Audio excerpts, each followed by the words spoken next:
Have you ever noticed that the happy-go-lucky childhood abandons us fastly, and the heavy thoughts of adulthood and its responsibility creep into our minds?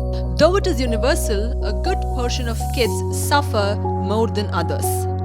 For many hapless parents, it is not easy to distinguish teenage angst from adolescent depression. Even though depression is curable and there are 24/7 helplines to support people with depression, many teens do not get the chance to utilize such help because they do not even know they suffer from it. So it is our responsibility as parents to seek treatment for them when they experience unbearable agony. But how do we know if your teen is really suffering from the adolescent depression?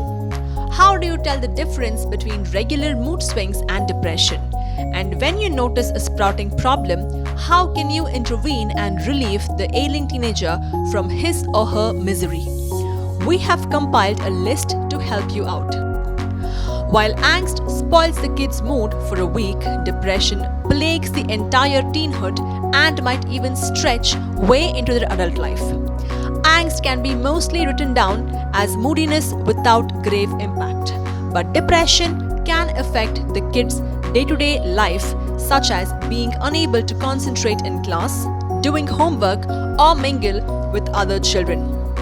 Without help, this will build up into perpetual despair and anger, leading them to hurt themselves or others. Depressed teens do not always be quiet and cry. Some of them oust their dissatisfaction with themselves in destructive ways, like being rebellious, bullying, or vandalizing. We cannot just think of them as acting out.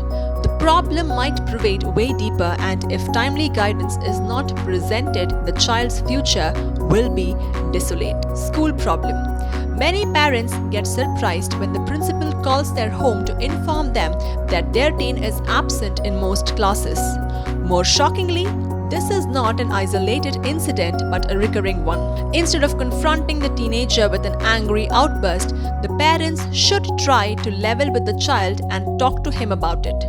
You may be surprised to learn that the child is missing classes not because they are just hanging out with friends, but because he or she is unable to concentrate and their grades are dropping. Or they may suffer low self-esteem and couldn't socialize with other teenagers. And taking the teen to a counselor is a good option now. Addiction to devices. Anyone who suffers from depression can agree that reality makes them nervous and sad. In the pursuit of finding numbness, or better yet, happiness, they seek some type of escapism. And in this era of smartphones, tablets, and laptops, we will carry an escape with us. If your teen overindulges on his or her smartphone or gaming console and blatantly refuses to participate in any human interaction, you should be worried. Chemical dependency.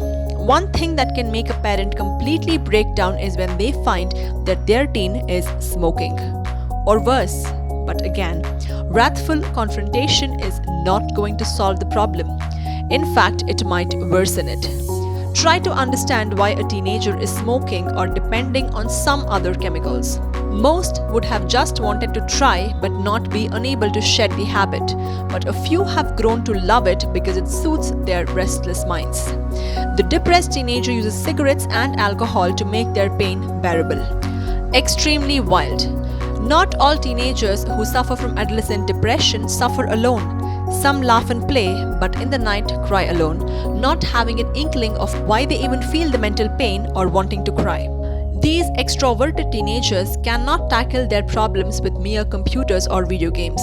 They would most likely bully other children, cause damage to properties, or do drugs, all of which would seem like the qualities of a budding criminal. Running away. Escape in a literal sense this time is the final tool in their arsenal to battle depression. A depressed teenager can't take it anymore and would want to just run away and disappear.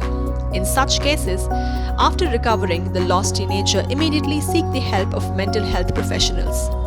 Apart from the aforementioned signs, other health problems manifest from depression, like eating disorders. If your child is eating a lot or not eating properly, pay attention to their countenance. Another sign is the inability to sleep. If you spot your teenager listening to music or playing video games late into the night, you may want to start thinking that there could be a problem. Lack of enthusiasm and motivation, fatigue, hostility, agitation, and unreasonable sadness could be other signs of depression. Communication. The depressed teenager already has a lot in his or her mind to deal with, so refrain from lecturing and be a good listener. Don't invalidate. From an adult's perspective, the teenage problems would seem insignificant, but not for them. Do not judge or condescend, but rather provide solutions. Professional. When all else fails, and if your teenager is not able to do it on his or her own, or even with your intervention, take them to a professional counselor. Don't fret if your teenager is suffering from adolescent depression. We all suffer depression at some point in life and learn to manage it later. Provide a comfortable home, empathic conversations, and shoulder for your teen.